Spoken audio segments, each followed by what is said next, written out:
Hare Krishna, Hare Krishna, Krishna Krishna, Hare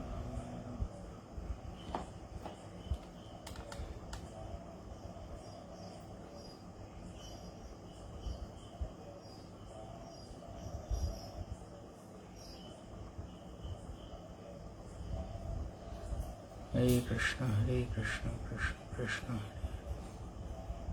Hare Rama, Hare Rama, Rama Rama, Hare Hare.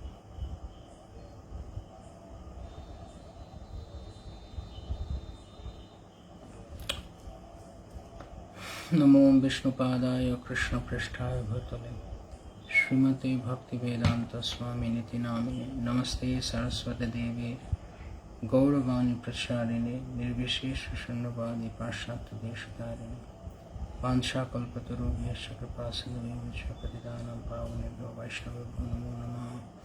Shrikrishna चैतन्य प्रभु नित्यानंद श्री अद्वैत गदाधर शिवासादि श्री गौर भक्तवृंद।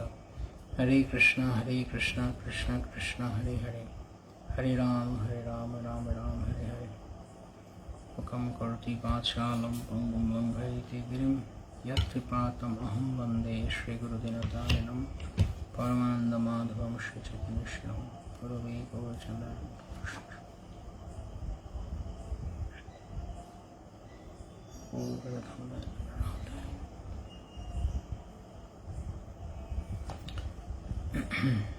हरे कृष्ण। उपस्थित समस्त भक्तों चरण सश्रद्धा प्रणाम। श्री प्रभुपाद की जय।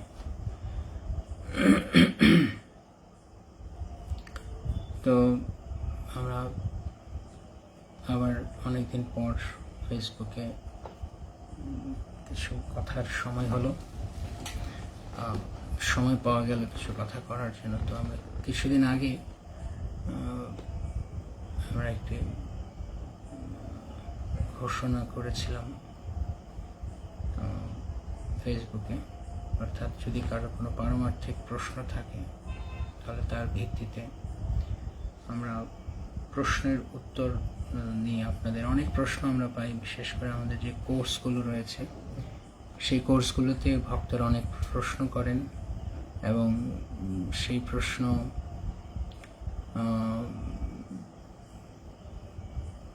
কোর্সগুলোর শেষে মানে ক্লাসগুলোর শেষে অনেক প্রশ্ন থাকে। এছাড়াও অনেক সময় দেখা যায় যে ভক্তদের কাছ থেকে হোয়াটসঅ্যাপে প্রশ্ন আসে বা ফেসবুকের মেসেজ অপশানে অনেক প্রশ্ন আসে। তো সেগুলো সবসময় অ্যান্সার করা হয়ে ওঠে না, উত্তর দেওয়া হয়ে ওঠে না, কেননা সবসময় ফেসবুক খেয়াল করা হয় না। অনেক সময় হোয়াটসঅ্যাপেও মেসেজ থাকলে সেটিও হয়তো বা কোনো কারণে খেয়ালের মধ্যে পড়েনি, এরকম হয়ে যায় কখনো। তো সেই জন্য আমরা ভেবেছি একটি নিয়মিত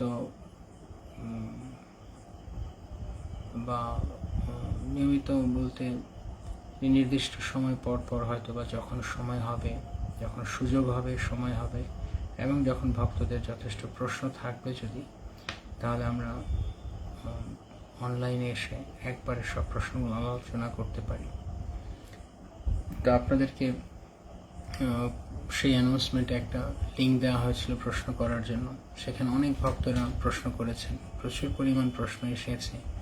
হয়তো এত প্রশ্নোত্তর একদিনে দেওয়া সম্ভব হবে না, কেননা এই প্রশ্নোত্তর সেশনটা অত বেশি দীর্ঘ হবে না অন্যান্য সময়ের মতো।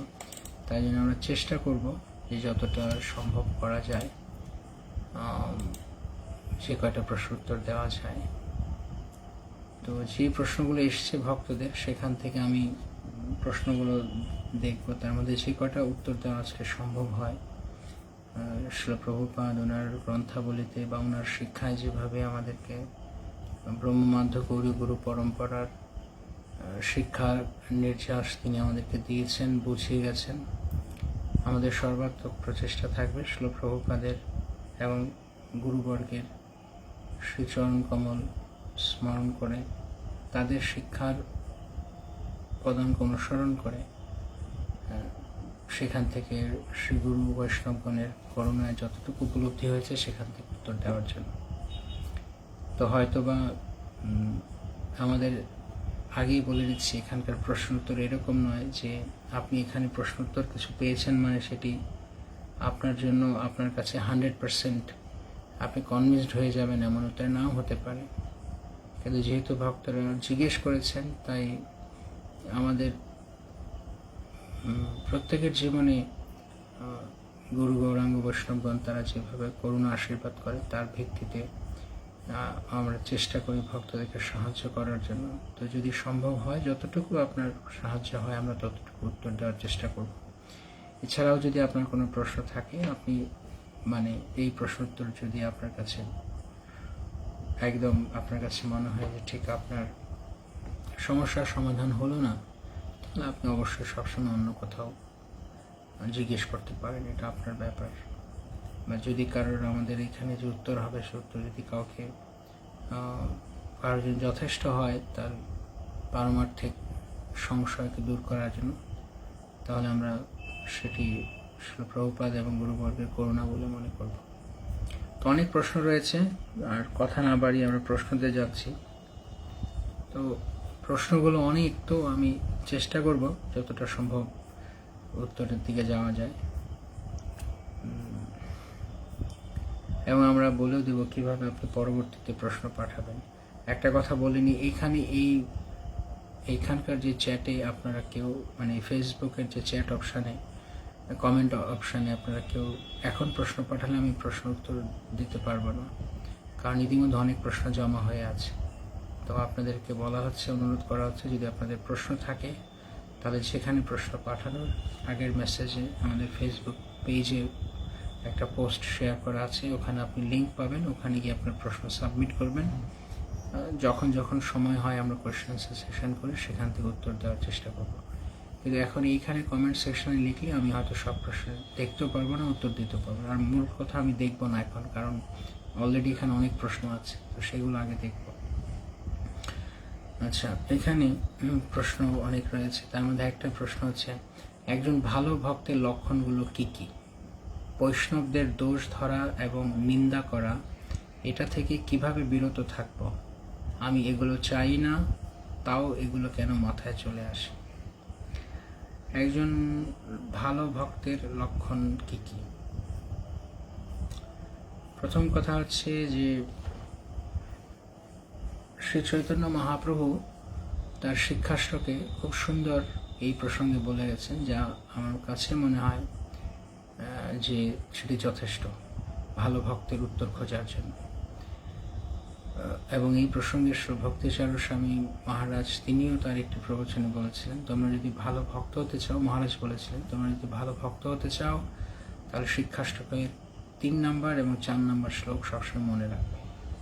3 নম্বর শ্লোকটি কি? তৃণাদপি সুনিচেন তররিব সহিষ্ণুন, অর্থাৎ তৃণের থেকেও সুনিচাওয়া, অর্থাৎ ভক্তের, ভালো ভক্তের একটা গুণ হবে তিনি যথাযথভাবে তিনি সত্যিকার অর্থে দীনও হবেন, বিনয়ী হবেন, বিনম্র হবেন। তৃতীয়ত তিনি তৃণাদপি তররিব সহিষ্ণু, তিনি তরুণের সহিষ্ণু হবেন। ভক্তিবিনোদ ঠাকুর মহাশয় এই প্রসঙ্গে বলছেন, বৃক্ষ যেন কাটিলে হোক কিছু না বলয়, শুকাইয়া মইলে কারে পানি না মাগায়। ঠিক যেমন বৃক্ষ অনেক ঝড় ঝঞ্ঝার মধ্য দিয়ে গেলেও বা কেউ জল না দিলেও বৃক্ষ কিছু বলে না, জল চায় না, ঠিক তেমনিভাবে ভক্ত জীবনের সমস্ত পরিস্থিতিতে তিনি যতদূর সম্ভব সহিষ্ণুতা গুণ অনুশীলন করবেন। এবং সমস্ত হইলেও সর্বগুণে গুণী মহাশয়, প্রতিষ্ঠাসা ছাড়ি করো অমানির হৃদয়ে, ভক্তিবিনোদ ঠাকুর মহাশয় বলছেন। অর্থাৎ যদি কারোর অনেক গুণও থাকে, তবু তারা যেন কখনো মান অন্যের কাছ থেকে সেই গুণের জন্য প্রশংসা পাওয়ার, অ্যাপ্রিসিয়েশন, প্রশংসা পাওয়ার চেষ্টা না করেন, এবং অন্যকে মান দান করার চেষ্টা করেন। তাহলে অত্যন্ত বিনয়ী, সহিষ্ণু, অমানী, অর্থাৎ কারোর থেকে সম্মানের প্রত্যাশা করা না করা, কেউ আমাকে সম্মান করবে এই আশায় সারাক্ষণ বসে থাকা, সম্মান পেলে আমি খুশি হব এই মনোভাব বর্জন করা, এবং অন্যকে যথাযথ মান দান করা। ভক্তের আরও গুণ রয়েছে, যেমন কপিল দেব তিনি শ্রীমদ্ ভাগবতমের 3য় স্কন্ধে তিনি বলেছেন যে তিতিক্ষবা কারুণিকা সুহৃদম সর্বভূতানাম অজাত শত্রব শান্তা সাধব সাধুভূষণ। অর্থাৎ ভক্ত মানে তিনি তিতিক্ষু হবেন। তিতিক্ষু মানে যিনি সহ্য ক্ষমতা রয়েছে, যেটা আমরা আগের মহাপ্রভুর শ্লোকে দেখলাম। তারপরে তিনি শান্তা, তিনি হচ্ছেন অজাত শত্রু, তাই তিনি কারোর সঙ্গে শত্রুতা করেন না। তাকে কেউ শত্রু মনে করতে পারে সেটি তাদের দুর্ভাগ্য, তিনি কাউকে শত্রু মনে করেন না। কারুণিকা, তিনি সকলের প্রতি করুণাপরায়ণ, সমস্ত জীবের প্রতি করুণা। কোন করুণা? যে সমস্ত জীবেরা কৃষ্ণ ভজন না করে দুঃখ পাচ্ছে, এই জন্য তার করুণা। যথার্থ জীবের যথার্থ করুণা হচ্ছে কাউকে কৃষ্ণের সঙ্গে যুক্ত করার ইচ্ছে। সুহৃদম সর্বদেহিনাম, এবং তিনি এইভাবে সকলের প্রতি সুহৃদ, তিনি সকলের প্রতি তার সৌহার্দ্যপূর্ণ ব্যবহার। সুহৃদ মানে হৃদয় থেকে তিনি তাদের মঙ্গল আকাঙ্ক্ষা করেন, যেন তারা সকলেই ভগবানের পাদপদ্মে আশ্রয় লাভ করেন। তো এই গেল মহাপ্রভুর 4টে যে গুণ বলেছেন হরিনাম জপের জন্য, বা যিনি সত্যিকার অর্থে হরিনাম গ্রহণ করবেন তার মধ্যে এই সমস্ত গুণ প্রকাশ পাবে। এবং পাশাপাশি কপিল দেবের বলা শ্লোকের মাধ্যমে আমরা দেখছি এখানেও প্রায় একই রকম গুণের কথা বলা আছে। আরেকটি হচ্ছে মহাপ্রভুর শিক্ষাষ্টকমের 4 নম্বর শ্লোক, অর্থাৎ ন ধনম ন জনম ন সুন্দরীম কবিতাম বা জগদীশ কাময়ে। ভক্ত কি হবেন? তিনি এই জড়জগতের কোনো কিছুর প্রত্যাশা করবেন না। তার মধ্যে 2টো জিনিস ভক্তিবিনোদ ঠাকুর মহাশয় বলছেন, ভক্তি মুক্তি স্পৃহা বিহীন যে ভক্ত, লভইতে তাপ সঙ্গ অনুরক্ত। তো যাদের ভক্তি মুক্তি স্পৃহা, অর্থাৎ এই জড়জগৎটাকে ভোগ করার কোনো ইচ্ছা নেই, জড়জগতের মধ্যে তার কোনো বড় ধরনের কোনো অ্যাম্বিশন নেই যে আমি এই করব ওই করব, এবং তার এই জড়জগৎ থেকে অযথা মানে জ্ঞান মার্গী যারা ব্রহ্মবাদী জ্ঞান মার্গী তাদের মতো মুক্তির ইচ্ছা নেই, তার এই জগৎ থেকে কৃষ্ণ ভাবনাময় হওয়ার ইচ্ছা। তো ন ধনম ন জনম, তিনি এই জগৎ থেকে ধন সম্পদ লাভের লোলুপ নন, অনুগামী অনুসারী লাভের লোলুপ নন, তিনি কোনো সুন্দরী রমণী কিংবা প্রতিষ্ঠার লোভী নন, প্রতিষ্ঠার জন্য লোভী নন। বরং একজন শুদ্ধ ভক্তের লক্ষণ হচ্ছে তিনি মম জন্মনি জন্মনীশ্বরে ভবতাৎ ভক্তি হইতে, তিনি সর্বদা সমস্ত পরিস্থিতি কেবল কৃষ্ণকে চাইবেন। এই মাত্র আশা মম তোমার চরণে অহৈতুকী ভক্তির হৃদয়ে জাগে অনুক্ষণে। তিনি কেবল কৃষ্ণ ছাড়া অন্য কিছু বাসনা করবেন। এই হচ্ছে ঐকান্তিক ভক্তের লক্ষণ। এবং একজন ভক্ত নিশ্চয়ই তিনি ভগবানের প্রতি কৃতজ্ঞ হবেন সর্বমুহূর্তে। এবং অন্যতম একটি গুণ হচ্ছে একজন ঐকান্তিক শুদ্ধ বা নিষ্ঠাপরায়ণ ভক্তের, তিনি সময়ের সদ্ব্যবহার করেন। এটি অন্যতম একটি গুরুত্বপূর্ণ গুণ। তিনি কখনো সময়ের অপচয় করেন না, প্রত্যেকটি মুহূর্ত অব্যর্থ কালোত্তম। শ্রী রূপ গোস্বামীপাদ বলছেন ভক্ত মানে যিনি অব্যর্থ কালোত্তম, প্রত্যেকটা মুহূর্তকে ভগবানের সেবায় যুক্ত করবেন বা ভগবত চিন্তনে থাকবেন। এইভাবে আপনার যে প্রশ্ন যে একজন ভালো ভক্তের লক্ষণগুলো কি কি, এই হচ্ছে তার কয়েকটা লক্ষণ। বৈষ্ণবদের দোষ ধরা এবং নিন্দা করা, এটা থেকে কিভাবে বিরত থাকবো, আমি এগুলো চাই না, তাও কেন এগুলো মাথায় আসে।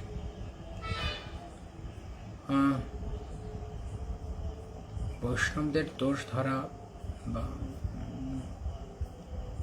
এখান থেকে দোষ ধরা আমাদের কাজ নয়। আমরা দোষ ধরতে কারোর দোষ ধরে বেড়ানোর জন্য আমরা যোগ্যতা আসি। এখানে 2টো বিষয় বুঝতে হবে। একটা হচ্ছে আমরা যদি যখন কারোর নিন্দা সমালোচনা করি, সেটি ভক্তি জীবনের জন্য প্রতিবন্ধ, সেটি ভক্তি জীবনের বাধা হবে।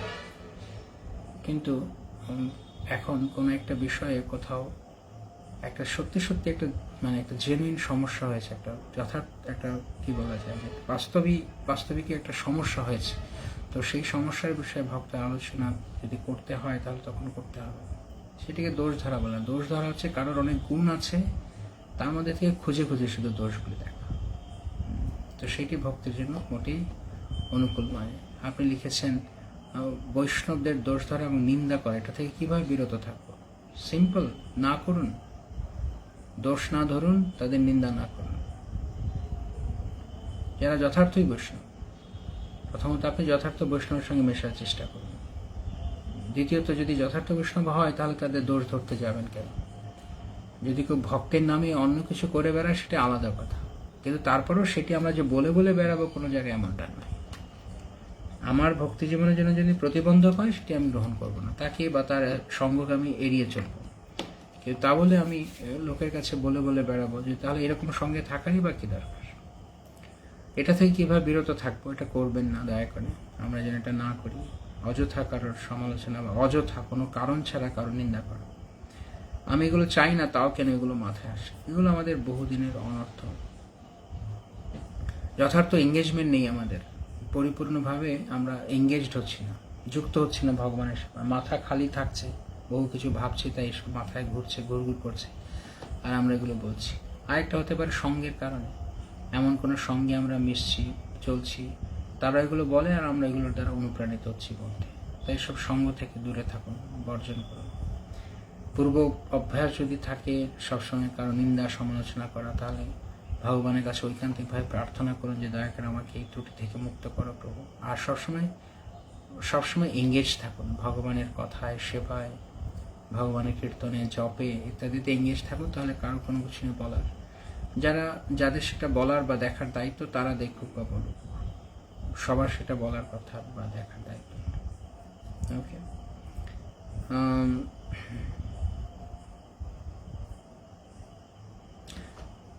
আমাদের নাম হট্টে পরবর্তী প্রশ্ন। আমাদের নাম হট্টে নবীন প্রবীণের একটু সমস্যা হচ্ছে। সিনিয়র প্রবীণ প্রভুরা কোনো কিছু আলোচনা না করে সিদ্ধান্ত নিয়ে নিচ্ছে। আরও ভালোভাবে ভক্তি জীবন পালন করব কিভাবে প্রভু? কৃপা করবেন প্রভু, আপনার দেখানো পথ যেন আমি সঠিকভাবে পালন করতে পারি। আমাদের নাম হট্টে নবীন প্রবীণ একটু সমস্যা হচ্ছে, এটি অনেক জায়গাতেই রয়েছে, শুধু আপনার নাম হট্টে নয়। কোন নাম হট্টে থেকে আপনি বলছেন জানি না, কিন্তু এটা শুধু আপনার নাম হট্টের সমস্যা নয়,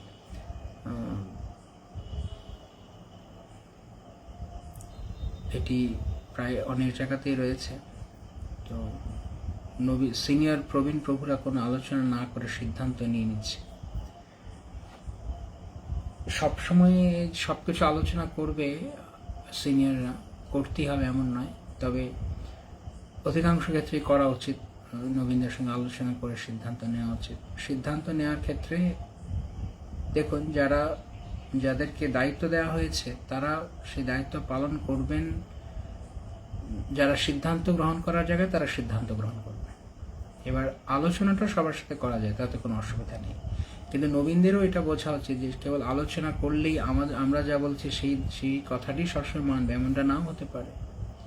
কারণ যারা প্রবীণ, যারা অভিজ্ঞ, তারা যে সিদ্ধান্তটি নিতে চাইছেন সব দিক বিচার করে হয়তো গ্রহণ করছে। তো ব্যক্তিগতভাবে আমার মনে হয় যে আলোচনা করে নেওয়া উচিত, যদি আলোচনা করার মতো বিষয় হয়। তাহলে মূলত শাস্ত্র চর্চা বা ইত্যাদি ক্ষেত্রে কোনো স্ট্যান্ডার্ড সেট করার ক্ষেত্রে বা কোনো নতুন নিয়ম লাগু করার ক্ষেত্রে আলোচনা করে নেওয়া যায়। শাস্ত্র সিদ্ধান্তের ক্ষেত্রে বা শাস্ত্র চর্চার ক্ষেত্রে নবীন প্রবীণ আলোচনা করতে পারে। এবার ম্যানেজমেন্ট সংক্রান্ত, ব্যবস্থাপনা সংক্রান্ত যদি কোনো সিদ্ধান্ত হয় যেখানে কেবলমাত্র ব্যবস্থাপনা সংক্রান্ত কর্তৃপক্ষরা ইনভলভ থাকবে, সেখানে হয়তো নাও আলোচনা করতে পারে সবসময়। তো আমাদের বোঝা উচিত যে আমরা ব্যালেন্স থাকা উচিত, যে নবীনদের সঙ্গে আলোচনা করা উচিত। আবার শুধু নবীনরা বললে প্রবীণরা সেটা সবসময় করবে এমনটা নাও হতে পারে। কর্তৃপক্ষ যেটি করেন সেটাকে বুঝে নিয়েই করতে হবে।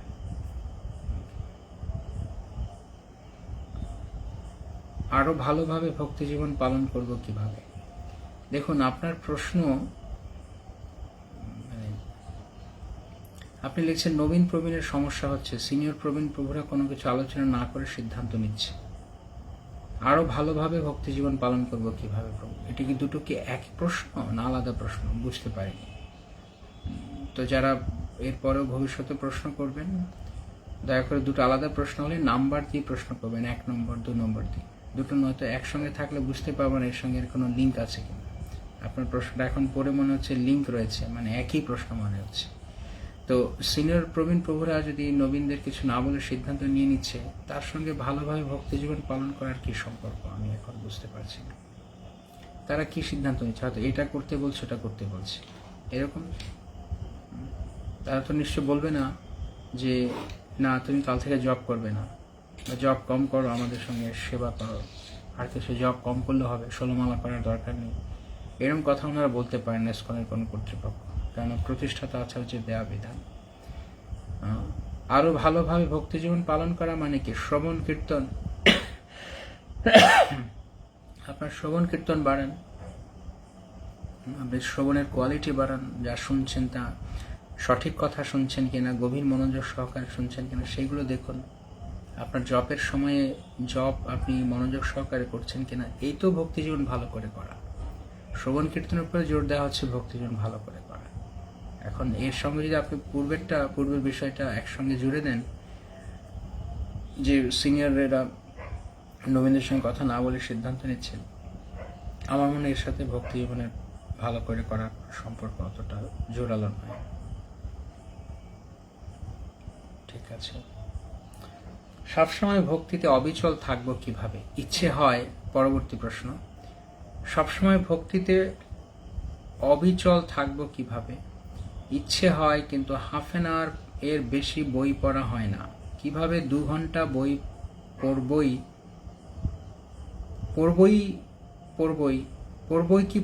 এমন হবে?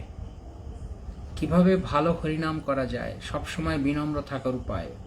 অনেকগুলো প্রশ্ন, 3-4টে প্রশ্ন একসাথে, আবার একই রকম।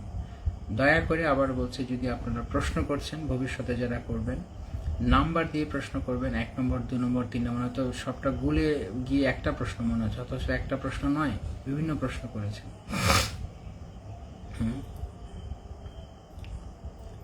ভক্তিতে অবিচল থাকবো কিভাবে? ভক্তিতে অবিচল থাকতে গেলে আপনাকে প্রথম কথা হচ্ছে নিজের মধ্যে দৃঢ়তা চাই যে আমি, আপনার জীবনের লক্ষ্য ঠিক করুন, কৃষ্ণ আপনার লক্ষ্য কিনা। যদি কৃষ্ণ প্রাপ্তি বা কৃষ্ণ ভক্তি প্রাপ্তি আপনার লক্ষ্য হয়, তবেই আপনি ভক্তি জীবনে গিয়ে স্থির হতে পারবেন বা অবিচল হতে পারবেন। যদি ভক্তি জীবনে কোনো নির্দিষ্ট লক্ষ্য না থাকে, শুধু ভক্ত হয়ে আছি, ভক্তি জীবনে এসছি, মালা তিলক করছি, ঘুরছি ফিরছি, চলছি, যে যা বলছে, যে যা করছে আমিও তাই করছি, এখনকার দিনে লোকজনকে দেখে বেড়াচ্ছি, ভিডিও বানাচ্ছি, রিলস বানাচ্ছি, এইসব করে করে ঘুরছি, তবে ভক্তি জীবনের অবিচল হওয়া কঠিন আছে। প্রথম কথা, আপনার দৃঢ়তার জন্য কোনো ধরনের ডিস্ট্রাকশন, কোনো ধরনের মনোবিক্ষেপ যাতে না হয়, সেটা আপনাকে দেখতে হবে। দ্বিতীয়ত, যখন লক্ষ্য অবিচল, যখন লক্ষ্য এক, তখন অবিচল হওয়া সহজ হবে। যেমন আপনি কোথাও যাবেন, আপনি আপনার জানেন আপনার গন্তব্য কি, তাহলে গন্তব্যে পৌঁছানোর জন্য আপনি যখন যাচ্ছেন, যাত্রাপথে গাড়ি করে যান, সাইকেল করে যান, যেভাবে আপনি যান, আপনি জানেন আমি কোথায় যাচ্ছি। ফলে রাস্তার আশেপাশে যখন কোনো মনোবিক্ষেপ হওয়ার মতো কোনো পরিস্থিতি থাকে, সেদিকে কি আমরা তাকাই বা সেদিকে আমরা মন দেই? তাকালেও আমরা ওইদিকে অতটা মন দিই না, আমরা জাস্ট চোখে পড়ে দেখি। ঠিক একই রকমভাবে লক্ষ্যটাকে ঠিক করুন, তাহলে আপনার ভক্তি জীবনে যত আশপাশে যা কিছু রয়েছে, বিভিন্ন ধরনের প্রতিকূলতা হতে পারে। সবচেয়ে বড় প্রতিকূলতা আমাদের নিজেদের মনের দুর্বলতা, আমরা মন থেকেই একনিষ্ঠ নই। এছাড়া তো প্রতিকূলতা আছেই, সঙ্গ এক এক রকম, এটা একটা প্রতিকূলতা, বাজে সঙ্গ বা পারিপার্শ্বিক পরিস্থিতি, সবকিছু। কিন্তু সবচেয়ে বড় জোরটা হচ্ছে মনের মধ্যে। ইচ্ছা শক্তিকে শক্তিশালী করা, ইচ্ছা শক্তিকে আরো বেশি মজবুত করা, যে আমাকে কৃষ্ণ ভাবনামৃতই আমার জীবনের একমাত্র উদ্দেশ্য, এইরকমভাবে মনকে বোঝানো। ভক্তিতে অবিচল থাকবো কিভাবে? এবং আরেকটা বিষয় হচ্ছে, আপনি সঙ্গ সিলেক্ট করুন, কেমন সঙ্গে আপনি থাকতে চান। যেই সঙ্গ আপনাকে কৃষ্ণ ভাবনাময় রাখবে বা কৃষ্ণ ভাবনাতে থাকতে সাহায্য করবে, শুধু সেই সঙ্গতে থাকুন, অন্য কোনো সঙ্গ নয়। যে সঙ্গতে থাকলে আপনার কৃষ্ণ ভক্তি আরো উৎসাহ বৃদ্ধি পেতে থাকবে, সেই সঙ্গে থাকুন। ভক্ত সঙ্গটাকে বজায় রাখুন, ভালো ভক্ত সঙ্গ। এবং আরেকটা বিষয় হচ্ছে, আপনি আপনার রুটিন ঠিক করুন। আপনার এটাকে কি বলে, ফিক্সড একটা রুটিন বানান, নির্দিষ্ট করে একটা দিনলিপি বানান, যে প্রতিদিন আমি এরকম করব। ফলে নির্দিষ্ট সময় জব, নির্দিষ্ট সময়ে শাস্ত্র চর্চা নির্দিষ্ট সময় মন চাক বা না চাক তখন আমাকে সেটা করতে হবে। এইভাবে দৃঢ়তা আসবে, অবিচল ভাবটা আসবে। কিন্তু যদি এরকম হয় যে না আমাদের অবিচল ভাব কোনোদিন ভাল লাগছে করছি, কোনোদিন করছি না, তার উপরে হলে হবে না। তাই অবিচল থাকার জন্য আর আরেকটা বিষয় হচ্ছে খুব বড় কিছু টার্গেট নিয়ে নেবেন না, একসঙ্গে লাভ দিয়ে আমি এটা করবো ওটা করবো পারমার্থিকভাবে। অল্প অল্প করে কিছু প্রতিজ্ঞা করুন, সেটাকে কনসিস্টেন্সি রাখুন, তার ধারাবাহিকতা নিয়মিততা বজায় রাখুন। তাই ভক্তিতে অবিচল থাকতে গেলে নিজের মধ্যে এই সংকল্পটা আনা যে আমি প্রত্যেক দিন এই কাজটি করবই, আমার ভাবে আসুক কি না আসুক। এটা আপনার আমার ভাবের উপরে নির্ভর করে না, ভাবের উপরে নির্ভর করে না। যেমন যারা ট্রেন চালায় তারা প্রতিদিন ট্রেন চালাতে হয়। তারা যদি কোনোদিন ভাবে আজকে ট্রেন চালাবো না, ভাল লাগছে না ট্রেন চালাতে, হবে? হাজার হাজার মানুষ তাদের উপরে নির্ভর করছে। তাই ভালো লাগুক কি না লাগুক সময় মতো গিয়ে তাদেরকে ট্রেনটা চালিয়ে নিয়ে আসতে হবে। তো ঠিক একই রকমভাবে ভক্তি জীবনে সবসময় যে একই রকম উৎসাহ থাকবে এমন নয়। উৎসাহ থাকলে আমি খুব এগিয়ে যাব, উৎসাহ নেই থাকবো না, বা আজকে মুড ভালো নেই করবো না, অন্যদিন মুড ভালো আছে করবো, এমন না। মুডের উপরে নির্ভর করবে, নিয়মিততা রেগুলারিটির উপরে নির্ভর করবে। আপনি লিখেছেন ৮ ঘন্টার বেশি বই পড়তে পারি না, ২ ঘন্টা পড়ার রুচি কিভাবে আসবে? প্রথমে আধা ঘন্টাকে সফল করুন না, প্রথমে ৫ মিনিট, ১০ মিনিট, ১৫ মিনিট, ২০ মিনিট এভাবে করে করে নিজেকে খুব খুব স্মুথলি, খুব মসৃণভাবে নিজেকে আধা ঘন্টার জায়গায় নিয়ে যান। এবং যখন আপনি গ্রন্থ পড়ছেন তখন গ্রন্থ পড়া শুরু করার আগে গ্রন্থের কাছে প্রার্থনা করুন। ভাগবতম সাক্ষাৎ কৃষ্ণ, ভগবদ্গীতার সাক্ষাৎ কৃষ্ণ, তাদের কাছে প্রার্থনা করুন দয়া করে আপনাকে এই গ্রন্থকে সেবা করার অধিকার দিন। এরকম মনোভাব নিয়ে পড়তে শুরু করুন। এবং যখন পড়ছেন তখন সেখান থেকে আপনার জীবনের জন্য পরিবর্তনকারী বিষয় কি রয়েছে সেগুলো আপনি দেখুন, পরিবর্তন করবে কি বিষয়গুলো। শুধু রিডিং করে যাওয়া নয়। এইভাবে শাস্ত্র পড়লে বা গ্রন্থ পড়লে আমরা কখনো রুচি পাবো না। আমাকে খুঁজতে হবে এখানে আমার জন্য কি লেখা আছে, আমাকে পরিবর্তন করার জন্য কি লেখা আছে, তখন আমরা সেখান থেকে উত্তর পাবো। সেটি আমার ভক্তি জীবনকে সাহায্য করবে এবং তখন বই পড়ার রুচি বা গ্রন্থ পড়ার রুচি আমার বাড়তে থাকবে, কারণ আমি উপকার পাচ্ছি সেখান থেকে। এবং গুরুত্বপূর্ণ জায়গাগুলো নোট করুন, একটা নোটবুক মেনটেন করুন বা ডায়েরি মেনটেন করুন, লাগলে পেন্সিল দিয়ে হালকা মার্কিং করুন গ্রন্থে যে কোন জায়গাটা আপনার জন্য গুরুত্বপূর্ণ। এইভাবে আপনাকে গ্রন্থ পড়ায় রুচি আনার মতো কিছু কাজ আনতে হবে, তখন আপনার আধা ঘন্টার জায়গায় ১ ঘন্টা, ১.৫ ঘন্টা, ২ ঘন্টা পড়তে ইচ্ছা করবে। এবং ভালো ভক্তর সঙ্গে গ্রন্থ পড়ুন। যদি সবসময় একা একা পড়বেন না, ভালো ভক্তদের সঙ্গে পড়ুন, যারা গ্রন্থ থেকে রস আস্বাদন করে তাদের সঙ্গে পড়ুন। এবং আপনার কোন সাবজেক্টটা শুরুতে আপনার কোন সাবজেক্টটা ভালো লাগছে বেশি, গৌরলীলা বা কৃষ্ণলীলা বা রামলীলা বা শিক্ষা বা তত্ত্ব বা এরকম দেখুন। তার মধ্যে অবশ্যই তত্ত্ব যেন থাকে, সবসময় শুধু কাহিনী বা গল্প পড়লে হবে না। এভাবে গ্রন্থের কাছে প্রার্থনা করে শুদ্ধ বৈষ্ণবের আশীর্বাদ নিয়ে যখন আমরা গ্রন্থ পড়ব, সেই গ্রন্থের রুচি আসবে আমাদের। আর পাশাপাশি ভালো হরিনাম জপ করতে হবে। ভালো হরিনাম জপ গ্রন্থ থেকে রুচি পাওয়ার অন্যতম একটি দিক। তারপরে প্রশ্নতে আপনি করেছেন ভালো হরিনাম করব কিভাবে, সম্পর্কিত প্রশ্ন আগেরটার সঙ্গে অলরেডি আমি কিছুটা বললাম।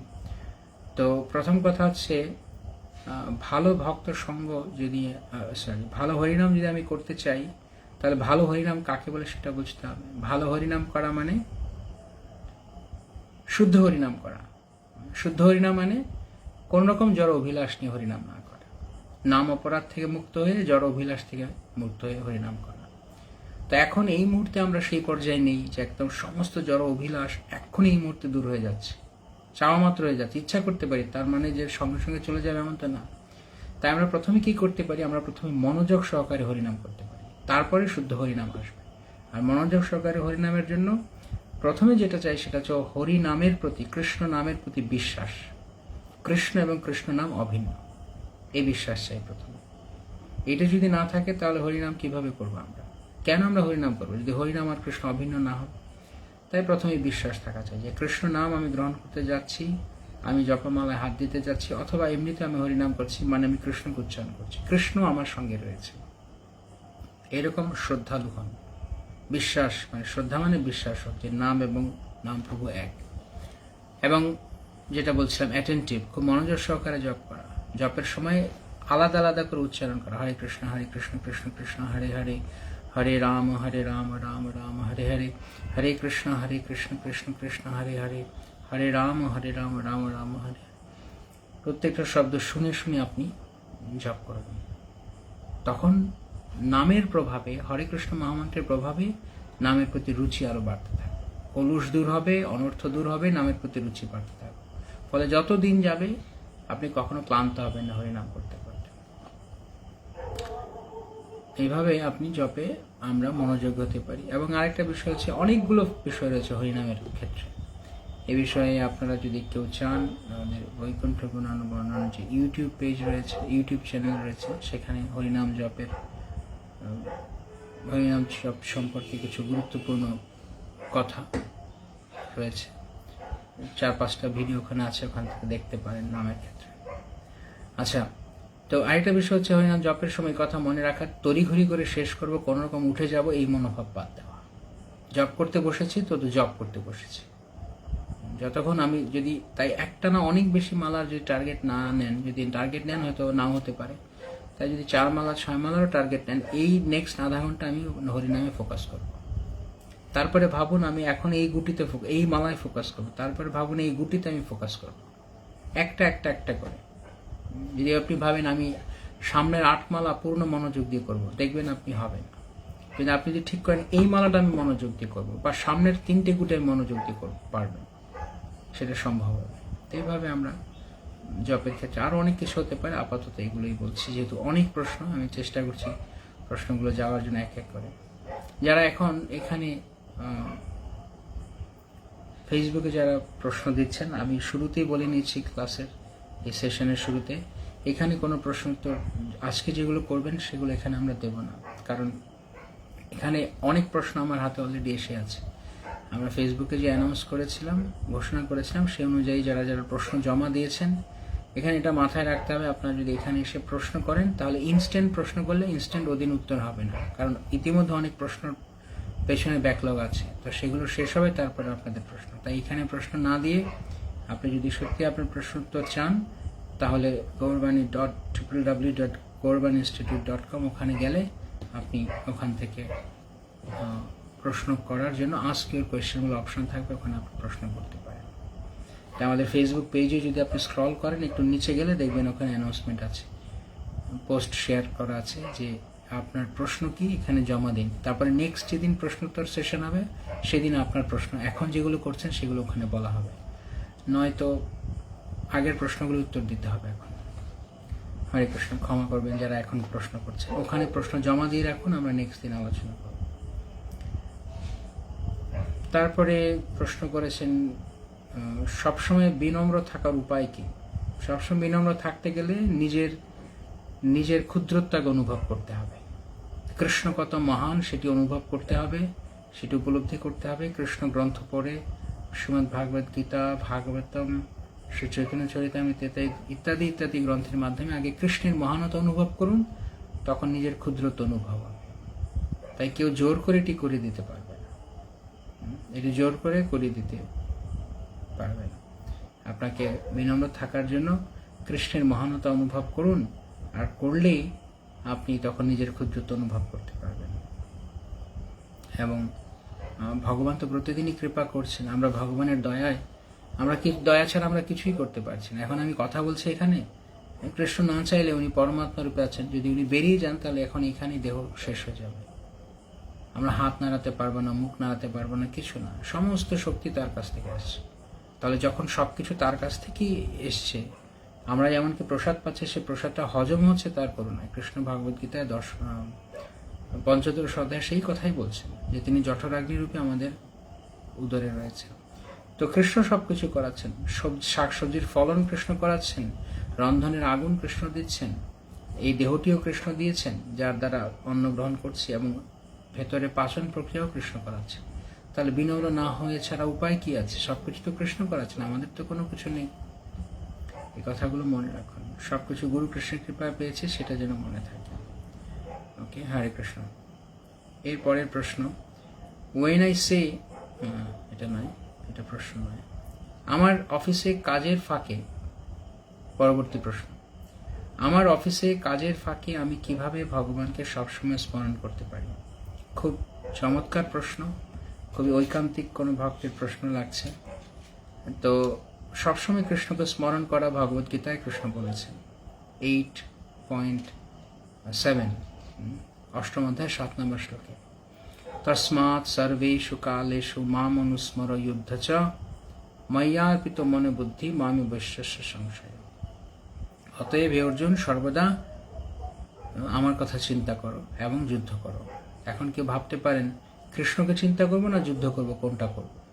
কৃষ্ণ বলছেন আমাকে স্মরণ করে, অনুস্মরণ করো, আমাকে নিরন্তর স্মরণ করে যুদ্ধ করো। অর্থাৎ তোমার কাজ তুমি করো, কিন্তু আগে আমাকে স্মরণ করো। এর মানে হচ্ছে এই যে আমি কাজটি ভগবানের উদ্দেশ্য করছি, ভগবানের প্রতিবিধান উদ্দেশ্য করছি, এই কথা মনে রেখে কাজটি করা, আমার সুখের জন্য, আমার ভোগের জন্য নয়। আরেকটা বিষয় হচ্ছে আপনি প্র্যাকটিক্যালি যেটা করতে পারেন ব্যবহারিকভাবে, যে আপনার অফিসে আপনি কিছু কৃষ্ণ সম্পর্কিত বিষয় রাখলেন। আপনি বলেছেন আমার অফিসে কাজের ফাঁকে, তাই আপনার অফিসে আপনি এমন কিছু রাখুন যে যাতে করে কর্মের মধ্য দিয়ে আপনি কৃষ্ণকে স্মরণ করতে পারেন, সব কাজের মধ্য দিয়ে। সেটা কেমন? সেটা হচ্ছে ছোট একটা ভগবানের চিত্রপট আপনার ডেস্ক, আপনার টেবিলে থাকতে পারে। আপনি কিছু শুকনো প্রসাদ রাখতে পারেন, মাঝে মধ্যে আপনি অল্প যখন কাজের ফাঁকে সময় পাচ্ছেন প্রসাদ নিলেন। বা প্রত্যেক 1 ঘন্টায় বা প্রত্যেক আধা ঘন্টায় আপনি 1 মিনিট ব্রেক নিয়ে আপনি 5-6 বার হরে কৃষ্ণ মহামন্ত্র উচ্চারণ করলেন। বা ছোট কিছু গ্রন্থ যদি আপনার কাছে থাকে, যখন একটু রিল্যাক্স, একটু সময় পাচ্ছেন হাতে, 2 পাতা উল্টান, একটা প্যারাগ্রাফ পড়ুন। যদি অনেকটা পড়তে না পারেন, অ্যাটলিস্ট একটা প্যারাগ্রাফ পড়ুন। এভাবে বারবার কৃষ্ণের কাছে মনটাকে নিয়ে আসার চেষ্টা করা। যত ইয়ত নিশ্চলতি মন চঞ্চলম অস্থিরম। মনটাকে মন যখন চঞ্চল হচ্ছে, তখন মনকে বারবার কৃষ্ণের কাছে নিয়ে আসার প্র্যাকটিস করতে বলা আছে। কৃষ্ণ নিজেই সেই কথা বলেন, যত মানুষ যেখানে যেখানে মন যাচ্ছে, যেখানে যেখানে মন, সেখান থেকে নিয়ে আসা। আরেকটা করতে পারেন, আপনি হয়তো কখনো আপনার কলিগ বা যারা রয়েছে অফিসে, তাদের সাথে কখনো সময় পেলে ভগবানের কথা বলতে পারেন। সেভাবে আপনি কৃষ্ণ স্মরণ করার একটা সুযোগ পেতে পারেন। তো ছোট ছোট করে প্র্যাকটিস করুন। আজকে সারাদিন কৃষ্ণ, আরেকটা বিষয় হচ্ছে আজকে সারাদিন কৃষ্ণ মন্ত্র হতে পারিনি, সেই দুঃখে আগামীকালকে হতাশ হয়ে আছি, তখন কৃষ্ণ স্মরণ করছি না, যখনই মনে পড়ছে তখনই করুন। এভাবে অভ্যাস করুন। আমি সারা জীবন অসুস্থ থাকবো, ঘুমের ওষুধ খেতে হয়, শরীর এত দুর্বল থাকে যে মঙ্গল আরতিতে উঠতে পারি না, মঙ্গল আরতি করতে পারি না, ঠান্ডা, জ্বর, সর্দি, শ্বাসকষ্ট আছে। আমি এই জন্য দীক্ষা নিতে মন চায় না, 4টি নিয়ম পালন করি, আমি গুণগত নয়, শুধু ইস্কন বোঝা হয়েছি। এখন কি করে ভক্তি জীবন টিকে রাখবো? দেখুন, আপনার কথার মধ্যে 2টো জিনিস আছে। একটা হচ্ছে আপনি যা পেয়েছেন তা হারাতেও চান না কৃষ্ণ ভাবনামে, তো অন্যদিকে আপনার শারীরিক কষ্টের জন্য আপনি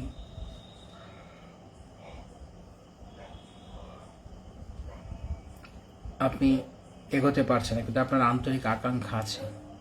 তো এই 2টো জিনিস গুরুত্বপূর্ণ। তো ভগবান ভক্তের হৃদয়ের আন্তরিক মনোভাবটা দেখেন। তিনি সবসময় এটা দেখেন না যে ভক্ত যা করেছে সে প্রচেষ্টার ফল কি হয়েছে, সেটা দেখেন না। তাই যতটুকু পারেন, আপনার শরীরের যদি না মানে, যতটুকু পারেন ততটুকু আপনি করুন। দীক্ষা নিতে পারছেন না, আপনি বলছেন আমি এই জন্য দীক্ষা নিতে মন চায় না, 4টি নিয়ম পালন করি। যদি আপনি 16 মালা কমপ্লিট করতে না পারেন, তাহলে দীক্ষা নেওয়ার তো দরকার নেই এখন, বা উচিত হবে না। আর যদি আপনি 16 মালা করতে পারছেন, কিন্তু আপনার কাছে মনে হচ্ছে অতটা ফার্স্ট ক্লাস কোয়ালিটি হচ্ছে না সবকিছু, তাহলে আপনি ভেবে দেখতে পারেন, আপনার অথরিটির সঙ্গে কথা বলুন, তারা কি বলেন, দীক্ষা নিতে অ্যাপ্রোচ করতে পারেন কিনা। কিন্তু হতাশ হবেন না, কেননা কৃষ্ণ কখনো কোথাও বলেননি যে ভোর 4টে বাজে উঠে শুধু আমি তাকেই গ্রহণ করবো, এই কথা কৃষ্ণ বলেননি, তো কথা আমরা দেখতে পাই না। সেটি সাধনার জন্য গুরুত্বপূর্ণ, শ্রীল প্রভুপাদ বলেছেন। তার মানে তার মানে যদি কারো কোনো শারীরিক অসুস্থ থাকে বা জেনুইন কোনো কারণকালে তিনি যদি না পারেন, তাহলে কি কৃষ্ণ তাকে গ্রহণ করবেন না? নাকি যে শুধু 4টে বাজে উঠে ভক্তি করে তাকে কৃষ্ণ গ্রহণ করবেন? এরকম কিছু বাধ্যবাধকতা নেই। ভগবত ভক্তি অল্প করলেও বহু ফল হবে। যদি আপনি চেষ্টা করছেন, যতটুকু পারেন করে যান। যখন পারবেন না, তখন হয়তো আপনি মানসিকভাবে কৃষ্ণ স্মরণ করার চেষ্টা করবেন। দয়া করে নিজেকে বোঝা ভাববেন না। আপনি লিখেছেন বোঝা লাগে নিজেকে। কেউই বোঝা নয়। কৃষ্ণ জানবেন আপনি অসুস্থ, আপনি বোঝা নন। আর দীক্ষা সম্পর্কে আপনি বলেছেন, দীক্ষা নেওয়ার মূল যোগ্যতা আপনার শারীরিক বল নয়, আপনার মানসিক দৃঢ় ইচ্ছা শক্তি। আপনি ভগবত ভক্তিতে টিকে থাকবেন কিনা, সে আপনি যেখানে থেকেই টিকে থাকেন, যদি আপনি অনুশীলন করেন, তাহলে দীক্ষা নেওয়ার জন্য অ্যাপ্রোচ করতে পারেন, অসুবিধা নেই।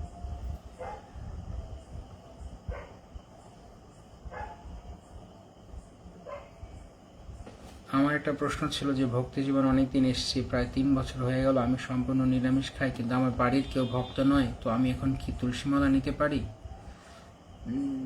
এটি আপনি আপনার লোকাল অথরিটিকে জিজ্ঞেস করুন, তারা সবচেয়ে ভালো বলতে পারবেন। এটা এমন কিছু নয় যে আপনি তো নিয়ম পালন করছেন, আপনি লিখেছেন আমি ভক্তি জীবনে আছি, আপনার বাড়ির কেউ ভক্ত নয়, তাতে যদি আপনার বাড়িতে কোনো আপনি তুলসীমালা পড়লে কোনো সমস্যা হয়, সেই জন্য বললাম অথরিটির সাথে কথা বলুন। অন্যথায় কোনো অসুবিধা নেই। বাড়ির কেউ ভক্ত হতে হবে না তুলসীমালা আপনি পড়তে গেলে। আপনি পড়বেন, আপনি তো ভক্তি জীবন অনুষ্ঠান করছেন, অন্য কেউ করছে না, তার জন্য আপনি কেন পড়তে পারবেন না? কিন্তু যদি কোনো রকমের পারিবারিক সমস্যার সৃষ্টি হয়, তার জন্য আপনার লোকাল অথরিটি যারা আপনাকে জানেন, চেনেন, আপনার ফ্যামিলিকে, তাদের সঙ্গে কথা বলে করুন।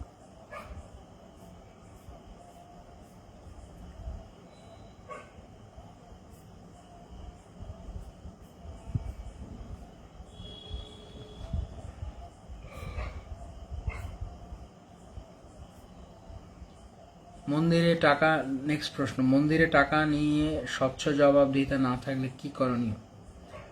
প্রথম কথা, এই বিষয়ে খুব সতর্কতা অবলম্বন করতে হবে, বিচক্ষণতা এবং সতর্কতা।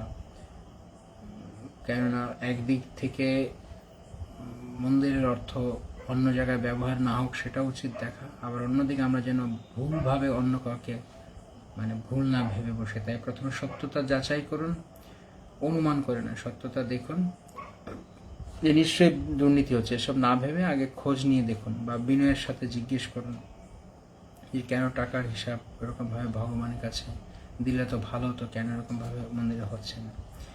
এবং মন্দিরের সব কিছুই যেহেতু ভগবানের সম্পদ, তাই আপনি বলতে পারেন হয়তো আপনাদের সেটি। আপনি গেছেন জবাবদিহিতা না থাকলে কি করণীয়?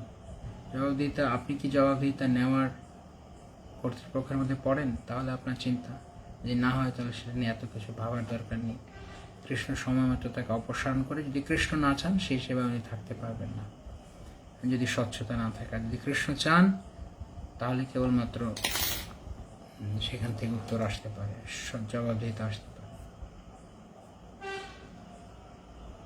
ভগবানকে ভালোবাসবো কিভাবে? আমরা যেটা করছি সেটা আসল নাকি ভণ্ড, সেটা বুঝবো কি করে?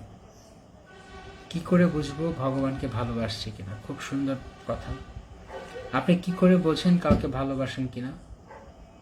আপনি আপনার নিজেকে জিজ্ঞেস করে বলতে পারেন না যে আমি অমুককে ভালোবাসি কিনা? নিশ্চয়ই বলতে পারেন, তাই না? যার এই প্রশ্ন তাকেই বলছি। আপনি নিশ্চয়ই বুঝতে পারেন অন্য কাউকে ভালোবাসলে। তাহলে কৃষ্ণকে ভালোবাসলে বুঝবেন না? যেমন অন্য কাউকে ভালোবাসলে কি হবে, তার পছন্দের জিনিসগুলো ভালো লাগবে, তার অপছন্দের জিনিসগুলো ভালো লাগবে। অন্য কাউকে ভালো লাগলে সবকিছু তাকে দিতে ইচ্ছা করবে, তার জন্য কিছু উপহার আনতে ইচ্ছা করবে, তাকে কিছু দিতে ইচ্ছা করবে, তার কথা শুনতে ইচ্ছা করবে। তো ঠিক একই রকমভাবে আপনিও কৃষ্ণকে ভালোবাসলে কৃষ্ণের জন্য কিছু করতে, দিতে, কৃষ্ণের নাম জপ করতে, কৃষ্ণকে ভালোবাসতে আপনার ইচ্ছা করবে, আরও ভালোবাসতে ইচ্ছা করবে, কৃষ্ণের কথা শুনতে আপনার ইচ্ছা করবে। বুঝা গেল? আচ্ছা, এখনও যারা প্রশ্ন পাঠাচ্ছেন, আমি আরও একবার বলছি, এখানে কেউ প্রশ্ন পাঠাবেন না, দয়া করে। প্রশ্ন পাঠাবেন কেবলমাত্র এই পেজের নিচে গেলে দেখবেন অ্যানাউন্সমেন্ট করা আছে, ওই লিঙ্কে গিয়ে আপনি প্রশ্ন সাবমিট করবেন। আমি এখন গত দিনের প্রশ্নের উত্তর দিচ্ছি। আজকে যারা প্রশ্ন করছেন, এই প্রশ্নগুলো এখানে খুলে থাকবে না, নাও থাকতে পারে, আপনি প্রশ্নগুলো যেই সাইটের লিঙ্ক দেওয়া আছে ওখানে গিয়ে করুন। পরবর্তী দিনের প্রশ্নোত্তরে আপনার প্রশ্নগুলো আসবে। আজকেও পুরোটা মনে হচ্ছে না শেষ করতে পারবো, কারণ প্রচুর পরিমাণ প্রশ্ন। তো আমি যতটা সম্ভব দেখছি, বাকি যদি থাকে সেগুলো আগামী দিন আমরা আলোচনা করব। আমি যেটা করছি সেটা আসল নাকি ভণ্ড কি করে বুঝবো? আপনি লিখেছেন, দেখুন আপনি দেখুন যে আমার ভগবত ভক্ত অনুষ্ঠান কি আমাকে পরিবর্তন করছে? আমি কি আমার মধ্যে কি পরিবর্তন এসছি? আমার কি জড়জাগতিক বস্তু কম ভালো লাগে? ভক্তি পরে অনুভব, বিরক্তির অন্যত্র। যখন ভক্তি হবে তখন অন্য বস্তুতে বিরক্তি হবে। ভগবত ভক্তিতে আমি অগ্রসর হচ্ছি, যেমন জ্বর ভালো হচ্ছে আমার, সেটা কি করে বুঝবো? খাওয়াতে রুচি ফিরতে থাকবে। তাই ঠিক একই রকমভাবে আমাদের পারমার্থিকভাবে আমি ভালোভাবে করছি কিনা, ভণ্ডামি করছি না কিনা, সেটি বোঝা যাবে আমার পারমার্থিক পরিবর্তন হয়েছে কিনা, আমার আধ্যাত্মিকভাবে আমার ভেতর ট্রান্সফরমেশন এসছে কিনা। বা অন্যান্য ভক্তরা সেটি আমি না বুঝতে পারলে অন্যান্য ভক্তরা সেটি বুঝতে পারছেন কিনা। আমার ভক্তি কি আমার আগের বদভ্যাসগুলোকে পরিবর্তন করেছে কিনা, কৃষ্ণের প্রতি আমার মনকে আরো বেশি বিশ্বস্ত, কৃষ্ণের প্রতি আরো শ্রদ্ধা বা বিশ্বাস বাড়াতে সাহায্য করেছে কিনা, তখন বুঝতে পারবেন আপনি এগোচ্ছেন। আপনাদের প্রশ্নগুলো কিছু এত সুন্দর, যার সম্পর্কে আর অনেক কিছু বলা যায়, কিন্তু আপাতত সময়ের কারণে আমরা অল্প অল্প করে বলছি। আপনাকে দেখতে হবে আপনার কৃষ্ণ কথা ভালো লাগে কিনা, কৃষ্ণ নাম ভালো লাগছে কিনা, কৃষ্ণ ভক্ত পরিবেশে থাকতে ভালো লাগছে কিনা। এর দ্বারা বোঝা যাবে আমার ভগবত ভক্তিতে উন্নতি হচ্ছে। ওকে, আবার সেবা করার সময় মনে রাখতে হবে আমি কি আমাকে লোকের কাছে দেখানোর জন্য সেবা করতে চাইছি, না আমি কৃষ্ণকে খুশি করার জন্য সেবা করতে চাইছি। যদি লোক দেখে বলে ও তুমি খুব ভালো সেবা করেছো, এই অ্যাপ্রিসিয়েশন পাওয়ার জন্য নেক্সট দিন আবার গেছি সেবা করার জন্য, তাহলে সেটি ভগবত ভক্তি নয়, সেটি এক ধরনের বাণিজ্য হচ্ছে। নিজের মিথ্যা অহংকারে জল ঢালা হচ্ছে। দ্বাদশী তিথিতে, পরবর্তী প্রশ্ন, দ্বাদশী তিথিতে পারণের সময় আগে ভুলে খেয়ে ফেললে কি করণীয়? যদি ভুল করে খেয়ে নিয়েছেন, একবার হঠাৎ করে মনে হয়েছে, তাহলে তখন থেকে আর না খান। ভগবানের কাছে ক্ষমা প্রার্থনা করুন, আন্তরিকভাবে ক্ষমা প্রার্থনা করুন যে কৃষ্ণ, আমি বুঝতে পারিনি, আমার অজ্ঞানতাবশত হয়েছে, তার জন্য আমি লজ্জিত। আমি এর পরদিন থেকে ঠিকভাবে পালন করবো আমি নিশ্চিত করছি। তাই দয়া করে আমাকে অপরাধ মার্জনা করুন, আমি সামনের দিন থেকে সবগুলো ভালো করে করব। এরকমভাবে আপনি ভগবানের কাছে প্রার্থনা করতে পারেন। তারপরে আপনি যে ভুলে খেয়ে নেওয়া হয়েছে তার জন্য এত আফসোস করার কিছু নেই। আপনি চাইলে একটা করতে পারেন, তারপর দিন আবার একাদশী করতে পারেন, আর না হলে বাকি আর বেলা না খেয়েও ওই সময় থেকে পুরোপুরি অনুতপ্ত হয়ে সেখান থেকে আপনি কন্টিনিউ করতে পারেন। তো আসলে প্রভুপাদ মনে হয় অনেক জায়গাতে বলেছেন যে পরদিন করতে, ওই দিন যদি ভুলে খাওয়া হয়ে যায় তাহলে আগের পরের দিন আপনি করতে পারেন। অনেক প্রশ্ন, কিন্তু আমি 1 ঘন্টার সময়ের কথা বলেছিলাম, 1 ঘন্টার মধ্যে আলোচনা করবো, তাই এত প্রশ্ন এখন মনে হচ্ছে না যে আলোচনা করতে পারবো। আমি প্রশ্নগুলো থাকছে যেগুলো, সেগুলো আগামী দিনে আলোচনা করব। আপনারা কি এই সেশনটাকে, প্রশ্নোত্তর সেশনটাকে উপযোগী পাচ্ছেন, উপকারী পাচ্ছেন? আপনাদের সাহায্য হচ্ছে কি? যদি হয় তাহলে আমরা এটা কন্টিনিউ করব কিছুদিন পর পর একটা করে। হলে আমাকে জানাবেন আপনারা কমেন্টে যে এটা হচ্ছে, তাহলে আমরা করব। আমার প্রায় ডেইলি কান্না আসে, জড় আসক্তি থেকে ধাক্কা খাই আমি, কবে গুরু কৃষ্ণ কৃপা পাবো প্রভু? আমি চরণ আশ্রিত। হরে কৃষ্ণ।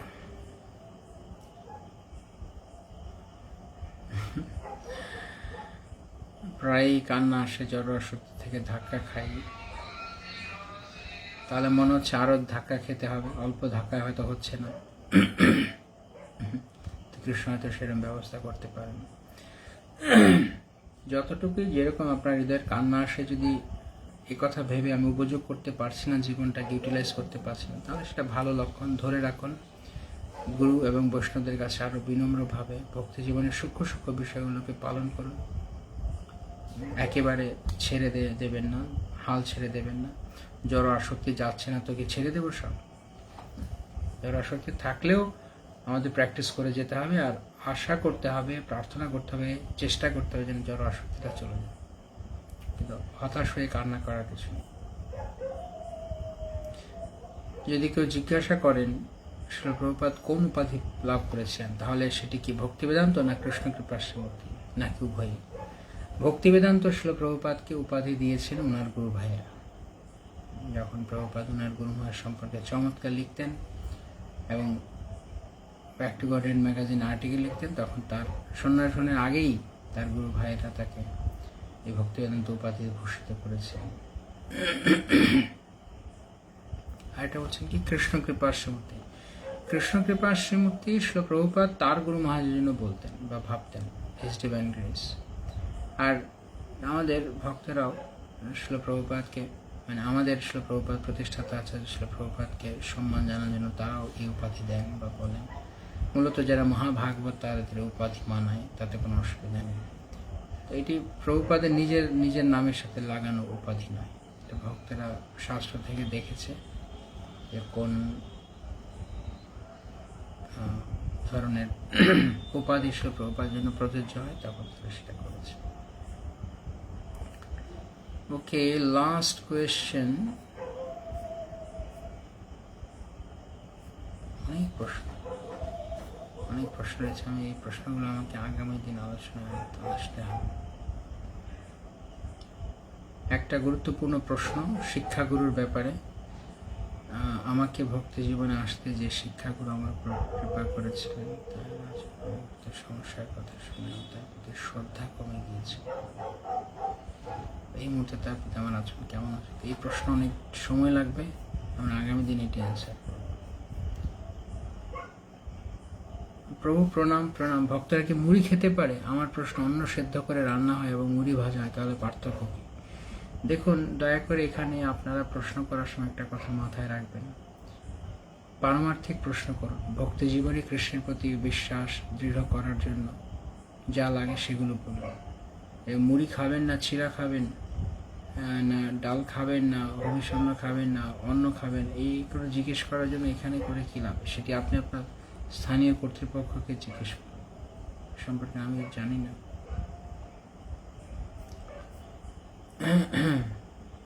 অনেক প্রশ্ন, প্রচুর পরিমাণ প্রশ্ন। ধন্যবাদ আপনাদের প্রশ্নের জন্য। যদিও সব উত্তর দিতে পারছি না এখনই, কিন্তু আগামী দিন অবশ্যই আমরা, আগামী যেদিন হবে সেদিন অবশ্যই আমরা বাকি প্রশ্ন উত্তর দেব। হরে কৃষ্ণ। প্রভু দণ্ডবত প্রণাম। প্রভু দণ্ডবত প্রণাম। How to overcome philosophical deviation? How to overcome philosophical deviation? That's a good question, very important question. গুরু এবং কৃষ্ণ পরম্পরার সাথে খুব ফার্মলি থেকে যান,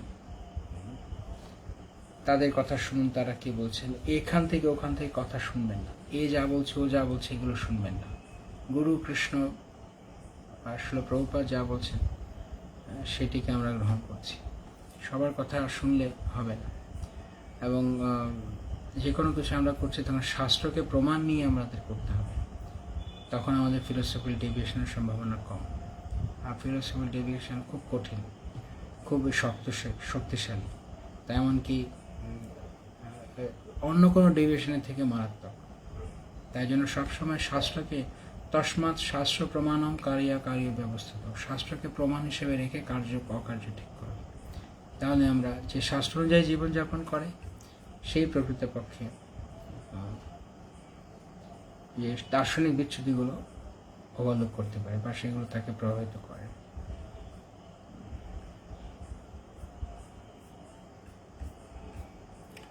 ওকে, তো আজকে তাহলে এখানেই রাখবো। আর অনেক প্রশ্ন রয়েছে, আগের প্রশ্নগুলো আমি দেখবো, যেগুলো উত্তর দেওয়া হয়নি সেগুলো আমরা আগামী দিন আসবো। আর আজকে যারা ফেসবুকে এখানে প্রশ্ন করেছেন, আমি আবারও বলছি যে এই প্রশ্নগুলো আমি এখান থেকে করতে পারবো না। দয়া করে আপনারা যে সাইটে গিয়ে সেটা আপনারা দেবেন, সেই সাইটে গিয়ে আপনারা লিখে দিন। আপনি যদি এই ফেসবুক পেজের কিছুটা নিচে যাবেন, তাহলে ওখান থেকে আপনি একটা লিঙ্ক পেয়ে যাবেন। ওই লিঙ্কে গিয়ে আপনার প্রশ্ন সাবমিট করে রাখবেন। ওই প্রশ্ন যখন আপনি পাবেন, ওই মানে কি বলা যায় যে ওই সাইটে গিয়ে যখন আপনি প্রশ্ন দেবেন, তখন আপনি ওই প্রশ্নগুলো ওখানে থেকে যাবে। আমরা পরবর্তী দিন আলোচনার সময় সেই প্রশ্ন নেব। কিন্তু এইখানে প্রশ্ন করলে পাওয়া যাবে না প্রশ্ন উত্তর, কারণ আমি এত প্রশ্ন এসে আগেরগুলো এখনও দেওয়া হয়নি। আর পরবর্তীতে যদি কেউ আবার সেটা শুনতে চান, যদি আমরা কখনো এই প্রশ্ন উত্তরগুলো আবার ইউটিউবে আপলোড করি, তাহলে সেখান থেকে আপনারা শুনতে পাবেন। ওকে, আপনাদের প্রশ্ন যদি থাকে, আপনারা যদি মনে করেন এই উদ্যোগ আপনাদের সাহায্য করবে, তাহলে এমনকি শুধু রাতের বেলা হবে এমন না, যখন আমি সময় পাবো তখনই আমি প্রশ্ন উত্তর দেওয়ার জন্য হয়তো অনলাইনে আসার চেষ্টা করব, যদি সময় পাই। যেমন আজকে সময় পেয়েছি, তখন রাত্রি 10টা ইতিমধ্যে বেজে গেছে। তো সবসময় যে সময় পাবো এমন না, যদি সময় পাই তবে। তো থেকে যাবে এখানে প্রশ্ন উত্তর, আপনারা পরে শুনতে পারেন এখান থেকে। ওকে, আপনাদের আরও প্রশ্ন থাকলে আপনারা ওখানে গিয়ে সাবমিট করে রাখতে পারেন, লিঙ্কটা দেওয়া আছে কমেন্টে, ওখানে গিয়ে আপনি প্রশ্ন জমা দিয়ে রাখতে পারেন। পরবর্তীতে যারা যারা নতুন করে প্রশ্ন করছেন, ইতিমধ্যে যাদের প্রশ্ন ছিল তাদেরকে জানানো হয়েছে আজকের কোয়েশ্চেন অ্যান্সার সেশনের কথা। আরও যারা নতুন কোয়েশ্চেন করবেন তাদেরকে পরবর্তীতে জানানো হবে, যেদিন কোয়েশ্চেন অ্যান্সার সেশন হবে সেখান থেকে আপনি জানতে পারবেন, জেনে নিতে পারবেন। হরে কৃষ্ণ। প্রভুপাদ কি জয়, সমবেত ভক্তবৃন্দ কি জয়, গৌর প্রেমানন্দ। আচ্ছা।